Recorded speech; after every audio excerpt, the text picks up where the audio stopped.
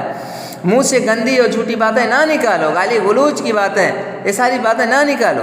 وعدہ پورا کرو، لین دین میں کسی کو دھوکہ نہ دو۔ یقین کر لو کہ زمین، آسمان، سورج، چاند، فرشتے، پیغمبر، سب کے سب اس کے اختیار میں، اللہ کے اختیار میں ہے۔ اللہ کی مرضی کے بغیر، اس کے حکم کے بغیر کچھ نہیں ہو سکتا، ایک پتا بھی نہیں ہل سکتا۔ آپ صلی اللہ علیہ وسلم نے ان سب کی تعلیمات بتایا کہ ساری کائنات پر صرف اللہ وحدہ لا شریک لہ ہی کی مرضی ہے، اسی کا آرڈر ہے، اسی کا حکم ہے، اور سب اس کے فالوور ہیں، سب اس کے ماننے والے ہیں۔ اور یہ تعلیم ہنگامی وقتی نہیں تھی، ہنگامی یعنی اچانک اور کچھ وقت کے لیے نہیں تھی، یہ ایک تحریک ہے جو رسول اللہ صلی اللہ علیہ وسلم کی نبوت سے وصال تک، انتقال تک مسلسل چلتی رہی اور قیامت تک چلتی رہے گی۔ جو آپ کا یہ مشن تھا، یہ قیامت تک کے لیے مشن ہے۔ آپ صلی اللہ علیہ وسلم اللہ کے برگزیدہ پیغمبر اور مثالی معلم تھے۔ جو کچھ کہا اس پر عمل کر کے آپ نے دکھایا۔ پہلے خود عمل کرتے تھے، تب لوگوں سے کہتے تھے۔ ایسا نہیں خود عمل نہیں کر رہے ہیں لوگوں سے کہہ رہے ہیں، نہیں۔ ایک تڑپ اور بے چینی آپ کے اندر تھی اللہ کے بندوں کے تحت کہ یہ سب جو بھٹکے ہوئے ہیں، اگر ایسے ہی گمراہ رہے، ایسے ہی سیدھے راستے سے بھٹکے رہے تو سب کے سب جہنم کا ایندھن بنیں گے۔ آپ کے اندر ایک بے چینی تھی، اور یہ بے چینی تھی کہ اللہ کے بندے اللہ کو پہچانیں، اسے ڈریں، اس کے حکم پر چلیں۔ آپ صلی اللہ علیہ وسلم نے نیکی کو عام کرنے کے لیے بہت دکھ جھیلے، اذیتیں برداشت کی، حرف شکایت کبھی زبان پر نہیں آیا، اور نہ دنیا والوں سے کسی صلہ و ستائش کی توقع کی۔ صلہ کہتے ہیں بدلہ، انعام، ستائش کہتے ہیں تعریف، کبھی کسی بدلے کی، کبھی کسی تعریف کی توقع کہتے ہیں امید آپ نے نہیں کی۔ دین اسلام کے فروغ کے لیے بہت سی اذیتوں کا، بہت سی مشکلات کا آپ کو سامنا کرنا پڑا، طرح طرح کے آپ نے دکھ جھیلے ہیں۔ ڈیئر اسٹوڈنٹ، آپ نے اس سے پہلے پڑھا ہے کہ آپ کے اوپر دوران نماز اونٹ کی اوچ پھینک دیتے تھے، دوران نماز آپ کے گلے میں رسی ڈال دے کر آپ کو کھینچتے تھے، کبھی آپ کے اوپر بھاری پتھر پھینکنے کی پلاننگ ہوتی تو کبھی گھر سے نکلتے وقت قتل کرنے کی پلاننگ اور سازشیں رچی جاتی تھی۔ ان سب کے باوجود کبھی کسی کے حق میں آپ نے بد دعائیں نہیں کی، کبھی کسی کو برا نہیں کہا، کبھی کسی کو کے لیے برا نہیں سوچا، اور نہ کبھی سے بدلے کی یا کسی سے تعریف کی آپ نے امید کی، بلکہ آپ سب کے لیے صرف فکر مند تھے کہ جو بھٹکے ہوئے ہیں سیدھے راستے پر آ جائیں۔ اگر ایسے ہی گمراہ رہیں گے تو کیا حال ہوگا ان کا، آخرت میں کیا ہوگا؟ دنیا میں تو ذلیل و خوار ہیں ہی، آخرت میں بھی ذلیل و خوار ہوں گے۔ آپ صلی اللہ علیہ وسلم دین اور اخلاق کی باتیں صاف اور سیدھے انداز میں ٹھہر ٹھہر کر اس طرح بیان فرماتے کہ ہر بات دل میں اتر جاتی تھی، آپ کی ہر بات مؤثر ہوتی تھی، جو بھی آپ کی بات کو سنتا اس کے دل میں آپ کی باتیں گھر کر جاتی تھی۔ اور کیوں نہ گھر کرتی، کیونکہ آپ اس قدر عملدار تھے، اس پر پہلے خود عمل کرنے والے تھے، آپ اس قدر معصوم تھے، تو آپ کی بات کیوں نہ اثر کرتی؟ ڈیئر اسٹوڈنٹ، میں نے بار بار بتایا، وہ ایک ضعیفہ کے بارے میں سنا تھا، ایک ضعیفہ تھی کہ جو مکہ میں رہتی تھی، وہ ان باتوں کو سنتی تھی مگر خاموش رہتی تھی۔ وہ سنتی تھی محمد ہے کوئی ہاشم گھرانے میں، وہ کہتا ہے خدا بس ایک ہے سارے زمانے میں، وہ سنتی تھی ہبل کی لاج کی تجلیل کرتا ہے، اس کا ہو کے رہتا ہے جو اس کی بات سنتا ہے۔ اور کیسے نہیں ہوتا، آپ تھے ہی ایسے۔ کڑھن محسوس کر رہی تھی بڑھیا، یہ تو میں چیپٹرز ہٹ کے بتا رہا ہوں بیچ میں، کڑھن محسوس کر رہی تھی، اور اس کڑھن میں دور بھاگنا چاہتی تھی، اور پورے قصے میں آپ ہی اس کو ملے، اس کا سامان پہنچا رہے ہیں، آپ کے حسن اخلاق کو دیکھتے ہوئے وہ کہہ رہی ہے بیٹا بہت اچھے بھلے معلوم ہو رہے ہو، جانا عرب میں جا تو رہے ہو، لیکن ایک نصیحت دے رہی ہوں کہ ایک انسان ہے، ایک شخص آیا ہے ہاشم گھرانے سے محمد نام کا، اس کی بات بیٹا مت سننا، وہ ایسا جادوگر ہے جو اس کی بات سنتا ہے اس کا ہو کے رہتا ہے۔ تب بھی ہم اور آپ ہوتے کہتے ہیں رے بڑھیا ہم آپ کا سامان لے کر آئے اور ہم کو ایسا ایسا کہہ رہی ہے، آپ سر جھکائے ہیں، مسکرا رہے ہیں، اس کے بعد پھر جانے کی اجازت طلب کر رہے ہیں، جاتے جاتے بڑھیا پوچھ رہی ہے بیٹا تو نے اپنا نام نہیں بتایا، سر جھکا کر آپ کہتے ہیں ماں میں ہی محمد ہوں۔ اور آپ کے اس اخلاق پر، آپ کی اس سنجیدگی پر وہ بڑھیا اسلام قبول کر لیتی ہے۔ یہ اخلاق تھا آپ صلی اللہ علیہ وسلم کا۔ آپ صلی اللہ علیہ وسلم جو کچھ بھی فرماتے تھے خیر خواہی کے، بھلائی کے جذبے کے تحت فرماتے تھے، لہجے میں نرمی اور شیرینی ہوتی تھی، تلخی نہیں ہوتی تھی۔ آج کل دیکھو کیا حالت ہے مسلمانوں کی، گفتگو کا کیا انداز ہے، سبزی والا سبزی فروش بھی تلخ بول رہا ہے، سبزی خریدنے والا بھی تلخ بول رہا ہے، دکاندار بھی تلخ بول رہا ہے، گاہک بھی تلخی و ترشی سے بات کر رہا ہے۔ قربان جاؤں آپ صلی اللہ علیہ وسلم پر کہ آپ اس قدر اذیتیں بھی برداشت کر رہے ہیں اور دوسروں کا بھلا بھی چاہ رہے ہیں جس میں آپ کا کچھ بھی بھلا نہیں ہے۔ جیسے تو کیا ہوا، کلام کا آغاز کہیں تو چونکانے والی بات سے ہوتا تھا، جیسے آن پہنچا اس کا فیصلہ، یا پھر سوال سے ہوتا تھا، مثلا کیا تمہیں معلوم ہے؟ یعنی قرآن کریم جب وحی کا نزول ہوتا تو کچھ چونکانے والی بات ہوتی، جیسے آن پہنچا اس کا فیصلہ، یعنی اللہ تعالیٰ کا فیصلہ آ گیا، یا پھر سوال سے ہوتا کہ کیا تمہیں معلوم ہے، اس طریقے کی ہوتی تھی۔ تو لوگوں کی استعداد اور صلاحیت دیکھ کر پیرائے اصلاح و تعلیم اختیار کرتے تھے۔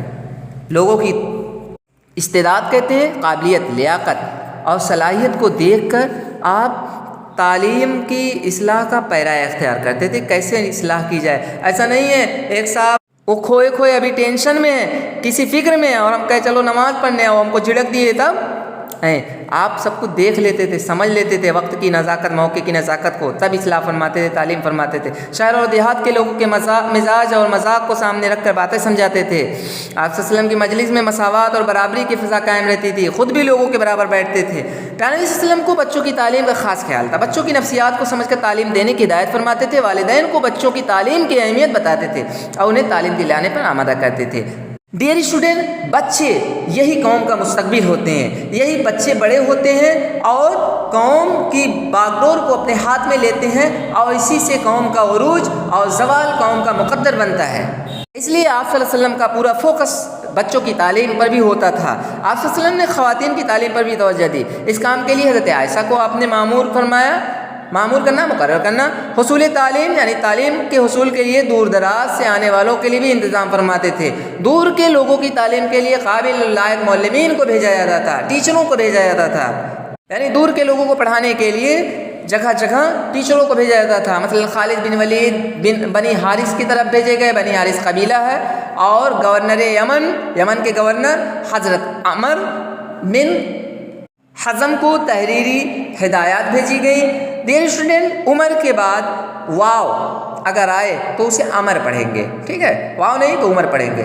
لوگوں کو قرآن سکھائیں۔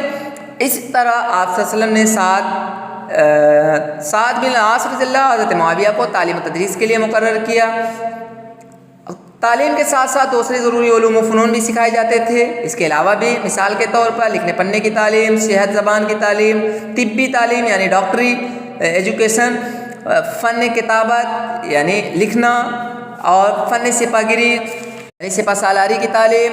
آپ سے صرف لوگوں کو یہ بھی تاکید فرماتے کہ وہ پڑوسیوں سے بھی علم سیکھیں، یعنی اپنے پڑوسی سے بھی علم اگر مل رہا ہے تو ان سے بھی سیکھیں۔ گویا کہ جس سے بھی علم ملے، جہاں سے بھی ملے، اس سے لے لو، یہ مت دیکھو اس کا کیریکٹر کیا ہے، اچھا مل رہا ہے لے لو۔ آپ صلی اللہ علیہ وسلم نے علم اور عقل کے غلط استعمال کی ممانعت فرمائی، ایسے سوالات کرنے سے منع فرمایا جن سے گمراہی پیدا ہوتی ہے۔ مدنی دور میں مسجد نبوی میں ایک مدرسہ بنام مدرسہ صفہ قائم ہوا، جہاں مقامی اور بیرونی افراد قرآن مجید کی آیات کی تعلیم دیا ہے۔ صفہ کے بارے میں آپ نے پڑھائی ہے۔ پڑھنا لکھنا سکھایا جاتا تھا، تجوید کی تعلیم دی جاتی تھی۔ تجوید کہتے ہیں حروف کو ان کے مخارج سے ادا کر کے پڑھنا، جیسے شین، قاف، قرآن شریف کو صحیح طریقے سے پڑھنے کا فن، اس کو تجوید کہتے ہیں۔ اصحاب صفہ کی تعداد بڑھتے بڑھتے 70 تک پہنچ گئی تھی۔ انہی میں ایک حضرت ابو ہریرہ رضی اللہ بھی تھے۔ مدینے کی 9 مساجد میں تعلیم و تربیت کا اہتمام تھا، یعنی 9 مسجدوں میں تعلیم و تربیت کا اہتمام کیا گیا، جہاں بچے بڑے سب تعلیم حاصل کرتے تھے۔ تعلیم کا نظام تعلیم جو تھا اس کے صحیح ہونے کے سبب تعلیم کا اعلیٰ و عرفہ مقصد بہترین انسان تیار کرنا کا جو مقصد تھا وہ سامنے آیا، اور آپ صلی اللہ علیہ وسلم نے لوگوں کے دلوں میں خوف خدا کا خوف پیدا کر کے جذبہ احسان کو بیدار کر دیا۔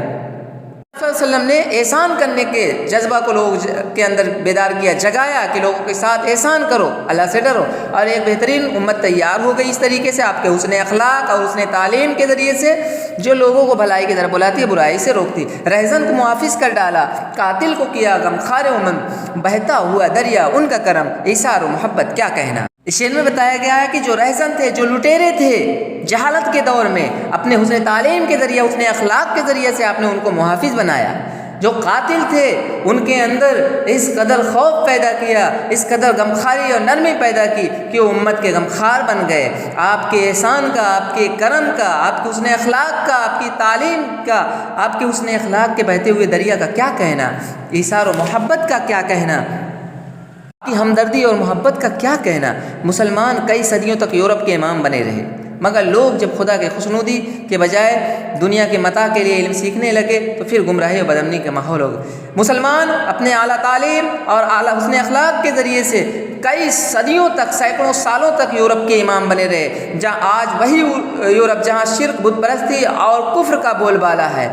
جب خدا کی خوشنودی کے بجائے مسلمان دنیا کے متاع کہتے ہیں پوجی، دنیا کی پوجی کے لیے، دولت کے لیے علم سیکھنے لگے، دنیا کو حاصل کرنے کے لیے علم سیکھے، تو گمراہی اور بدامنی کہتے ہیں بغاوت کا ماحول پیدا ہو گیا، اور آج دنیا پھر ہم لوگ کو ترس گئی، جیسا کہ ہم دیکھ ہی رہے ہیں ہر جگہ بدامنی۔ اس لیے حضرت محمد صلی اللہ علیہ وسلم کے طریقہ تعلیم کو پھر سے اپنانے کی ضرورت ہے۔ اللہ تعالی ہمیں اس کی سمجھ عطا فرمائے، آمین یا رب العالمین۔ صحیح بات ہے، آج بھی ہو سوچنا چاہیے شعر کے ذریعے سے کبھی، اے نوجوان مسلم تدبر بھی کیا تو نے، وہ کیا گردو تھا تو جس کا تھا ایک ٹوٹا ہوا تارا، تجھے اس قوم نے پالا تھا آغوش محبت میں، کچل ڈالا تھا جس نے پاؤں میں تاجے سرے دارا۔ یعنی یہ قوم کبھی کتنا عروج پر تھی، جس نے اپنی ٹھوکروں سے شاہ ایران کے سلطنت کو ٹھکرا دیا، کچل دیا۔ لیکن افسوس، بہرحال آج بھی اگر ہم حضرت محمد صلی اللہ علیہ وسلم کے طریقۂ تعلیم کو اپناتے ہیں، آج بھی مسلمان اپناتے ہیں، تو ہم اپنی کھوئی ہوئی عزت، اپنا کھویا ہوا مقام حاصل کر سکتے ہیں۔ ڈیئر اسٹوڈنٹ، امید ہے آپ سمجھ گئے ہوں گے چیپٹر کو اچھے طریقے سے۔ اب اس رسول اکرم صلی اللہ علیہ وسلم کے حسن اخلاق اور اعلیٰ کردار کو اپنے ذہن میں محفوظ رکھیے، اور اللہ تعالیٰ سے دعا کیجیے اللہ تعالیٰ ہم سب کو نیک اوصاف کا حامل بنائے۔ Thank you.